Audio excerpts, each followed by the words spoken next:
உலகமெங்கிலும் வாழும் ரோஜா தமிழ் டிவி நேயர்களே, உங்கள் அனைவருக்கும் என் பணிவான வணக்கங்கள். இன்றைக்கு நம்ம அகஸ்திய ஜீவநாடி ஜோதிடர் பாபு அவர்களை சந்திக்க வந்திருக்கிறோம். 2026ஆம் ஆண்டுக்கான புத்தாண்டு பலன்களை இன்றைக்கு நமக்கு வழங்க இருக்கிறார்கள்.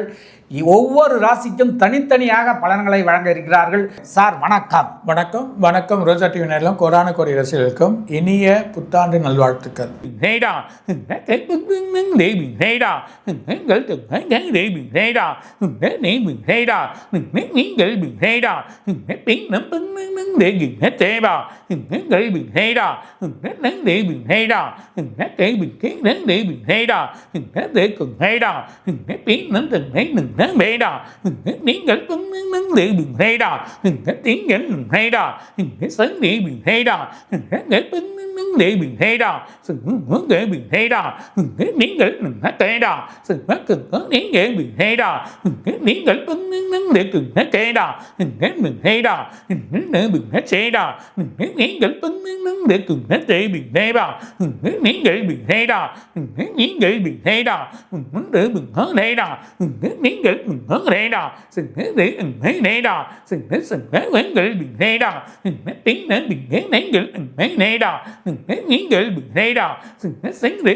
ரிஷபராசி பர்டிகுலராக இந்த ரிஷபராசி நேயர்கள் ரொம்ப அனுகூலமாக இருக்கக்கூடிய நாளங்கள் வந்திருக்கு. அதுலேயும் அவங்களுக்கு கிருத்திகை, ரோகிணி, மிருகசீஷம் இந்த 3 நட்சத்திரமே ஒரு நல்ல ஒரு பலனை கொடுக்கக்கூடிய நிலைமை ஏற்பட்டிருக்கு. முதல் இந்த 3 மாதம், அதாவது பங்குனி மாதம் வரைக்குமே நல்ல வழி வரும்.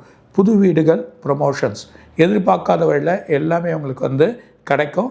எதிர்பார்க்காத பணங்கள் கிடைக்கும். புது வீடுகள், இடங்கள் வாடகைக்கு விடுறது, அதுக்கான வழிகள், புது வாகனங்கள் வாங்கிறது, அது இல்லாமல் வேறு ஊருக்கு போகணும், வெளிநாட்டுக்கு போகணும், வெளிநாட்டில் இருக்கக்கூடிய செயல்கள் பண்ணக்கூடியது, அங்கேயே வேலைகள் மாறுது, அங்கேருந்து அவங்களுக்கு வேறு கண்ட்ரிக்கு போகிறது, அந்த மாதிரி ஒரு செயல், விசா தடை இல்லாமல் வழி பண்ணுறது இந்த குருவோட அனுகூலம். அது இல்லாமல் குரு மே மாதம் உங்களுக்கு, அதாவது வைகாசி மாதம் ஆட்டோமேட்டிக்காக உங்களுக்கு இதுக்கு போயிடுறான். உங்களுக்கு 3ஆம் இடத்துக்கு போயிடுறார். குரு 3ஆம் இடத்துக்கு போகிறப்போ பெரிய பலன் கொடுக்கும். ஆனால் அங்கங்கே செவ்வாயோட பாதிப்புகள், மனசில் சில குறைகள், சில சஞ்சலங்கள், எல்லா வழிகளும் கொடுத்து ஒரு சின்ன சஞ்சலம் போல் இருக்கும். சரியான ஒன்றும் நடக்கலை, வழி வரல அப்படின்ற நிலைமைகள் வரும். 2வது பெண்கள் உடல் உபாதைகள் ரொம்ப கேர்ஃபுல்லாக இருக்கிறது நல்லது.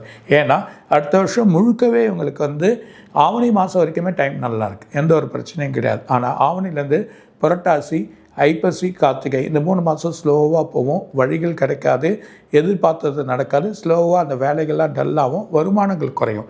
திரும்ப ஐப்பசி மாதத்துலேருந்து உங்களுக்கு நல்ல வளர்ச்சிகள், கார்த்திகை மாதத்தில் நல்ல பலன்கள் கொடுக்கும். குரு மாறுறதுனால வழி வந்தாலும் சனியோட தாக்கங்கள் 12ஆம் இடத்துல இருக்கிறதுனால குருவும் பலமாக 3ஆம் இடத்துல உட்காரதுனால பார்வைப்படுது. ஸோ பார்வைப்படுறதுனால ரிஷபராசிக்கு அடுத்த வருஷம் மிகப்பெரிய யோகம் காத்துன்னு இருக்குது. அது இல்லாமல் டெக்ஸ்டைல் சம்மந்தப்பட்டவங்க, கோல்டு சில்வர் விற்கிறவங்க, அரசியல் சம்மந்தப்பட்டவங்க, அந்த ரிஷபத்துக்கு இருக்கக்கூடிய அத்தனை என்ன சொல்லுவாங்கன்னா ஆடிட்டிங் சம்மந்தப்பட்டவங்க, அது இல்லாமல் பிஸ்னஸ் பண்ணக்கூடிய பெரிய இடம், லேண்ட்லார்டு, இவங்கெல்லாம் நல்ல ஒரு வழி அனுகூலங்கள் இவங்களுக்கு கிடச்சிரும். அது இல்லாமல் எல்லாமே இவங்களுக்கு லாபத்தில் போய் உட்காருது. இந்த லாபத்தில் உட்கார சிறு சிறு கிரகங்கள் கொடுக்கக்கூடிய அந்த சின்ன சின்ன பிரச்சனைகள் வரலாம்.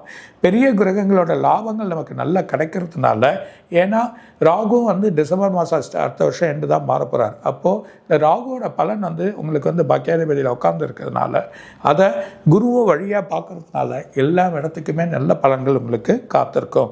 அது இல்லாமல் ரிஷபராசி நேயர்கள் பயப்படாமல் நல்ல செயல் பண்ணுங்கள், வெற்றியை கிடைக்கும். முன்கால் வைக்கலாம், புது வீடு வாங்கிறதுக்கான வைக்கலாம், எங்கே போனோமோ செயல் பண்ணலாம், எந்த ஒரு பிரச்சனை இல்லை. ஆனால் பெண்களோட உடல் உபாதைகள் அவங்களுக்கு என்ன வரும்னா வயிறு, மார்பகம் கீழே வயிறு சம்மந்தப்பட்ட இடங்கள், இடுப்புலேருந்து இடது கால் வலிகள் வர்றதுக்கு, நர்வஸ் ப்ராப்ளங்கள் கொஞ்சம் ஏற்படுறதுக்கான வாய்ப்பு இருக்குது. அதுவும் பர்டிகுலராக இந்த குரு மாறின அப்புறமா உங்களுக்கு இந்த உபாதைகள் ஏற்படும். இது மூலயமா இந்த குரு 4ஆம் இடத்துல அவங்க அம்மாவோட பிரச்சனைகள், அவங்களுக்கு உடல் உபாதைகள் ஏற்படுறதுக்கு வாய்ப்பு இருக்குது. அது இல்லாமல் நடக்க சொல்லியோ இல்லது கேர்ஃபுல்லாக போஸ்ட்லேயோ கொஞ்சம் கேர்ஃபுல்லாக இருக்கிறது நல்லது. சில விரயங்கள் தான் ஏற்படுமே தவிர இவங்களுக்கு ரொம்ப லாபத்தை கொடுக்கக்கூடிய நிலைமை இவங்களுக்கு வந்துன்னு இருக்குது. அதனால் இவங்களுக்கு எந்த ஒரு பிரச்சனையும் இருக்காது. நல்லவே அடுத்த வருஷம் முழுக்க அதுவும் உங்களுக்கு ஆவணி மாதம் வரைக்குமே முழுக்க நல்ல பலன்கள் உங்களுக்கு காத்திருக்கு. பர்டிகுலராக இந்த கிருத்திகை நட்சத்திரத்துக்குமே ரோஹி நட்சத்திரமே பெரிய பலன்கள் காத்துன்னு இருக்குது. தாராளமாக வழிபண்ணுங்க, வெற்றி கிடைக்கும், நல்ல பலன்கள் உங்களுக்கு கிடைக்கும். ஆனால் நீங்கள் வேண்டிய வேண்டியது பெருமாளோட கோயில். பெருமாள் ஒவ்வொரு வெள்ளிக்கிழமையும் சுக்கிரனையும் போய் பார்க்கலாம், பெருமாளையும் பார்க்கலாம். எப்போனா டைம் கிடைச்சா கஞ்சனூர் போயிட்டு வாங்க. சுக்கிரனோட நல்ல பலன்கள் உங்களுக்கு காத்துன்னு இருக்குது. அது இல்லாமல் முருகரை வழிபாடுறது இன்னும் ஒரு பெரிய பலனை கொடுக்கும். இந்த சின்ன ஹெல்த் இஷ்யூஸ்லேருந்து உங்களை காப்பாற்றுறதுக்கு செவ்வாய் கிரகம் இல்லைன்னா முருகர், செவ்வாய்க்கு அர்ச்சனை பண்ணுறது இல்லை முருகரை போய் பார்க்குறது நல்லது. விடாமல் சனிக்கிழமையான பெருமாள் கோயில் போங்க, எல்லா உபாதைகள் எல்லா வழியும் உங்களுக்கு கிடச்சிடும். வெற்றி இந்த வருஷம் அதாவது 2026 மிகப்பெரிய வெற்றி அவங்களுக்கு கொடுக்கறதுக்கு வாய்ப்பு இருக்குது. சார் ரொம்ப மகிழ்ச்சி. இந்த தடவை ஒவ்வொரு ராசிக்கும் தனித்தனியாக விளக்கமாக மிக அழகாக சொல்லியிருக்கீங்க, அற்புதமாக சொல்லியிருக்கீங்க. அதுவும் பரிகாரங்களுடன் ஒவ்வொரு ராசிக்கும் என்னென்ன பரிகாரம் எப்படி இருக்கணும், அவங்களுக்கெல்லாம் என்னென்ன நடக்க போகுது அப்படிங்கிறத பிரமாதமாக சொல்லியிருக்கீங்க. மீண்டும் அடுத்த வீடியோவில் சந்திப்போம் சார். நன்றி, வணக்கம். வணக்கம். ரோஜா டிவி நேயர்களும் கோடான கோடீஸ்வரன் இன்னும் நிறைய சொல்வார். வணக்கம். இதுவரை நீங்கள் பார்த்த இந்த நிகழ்ச்சி உங்களுக்கு பிடிச்சிருக்கும் அப்படின்னு நினைக்கிறோம். இது மாதிரி பல சுவாரஸ்யமான நிகழ்ச்சி உங்களை சென்றடைய நீங்கள் செய்ய வேண்டியது ஒன்றே ஒன்று தான். ரோஜா தமிழ் டிவியை லைக் பண்ணுங்கள், ஷேர் பண்ணுங்கள், கமெண்ட் பண்ணுங்கள், சப்ஸ்கிரைப் பண்ண மறந்துடாதீங்க. அது மட்டும் இல்லாமல் எங்களோட செய்திகள் உங்களை உடனுக்குடன் அடைய நீங்கள் செய்ய வேண்டியது ஒன்றே ஒன்று தான். பெல் பட்டனை கிளிக் பண்ண மறந்துடாதீங்க.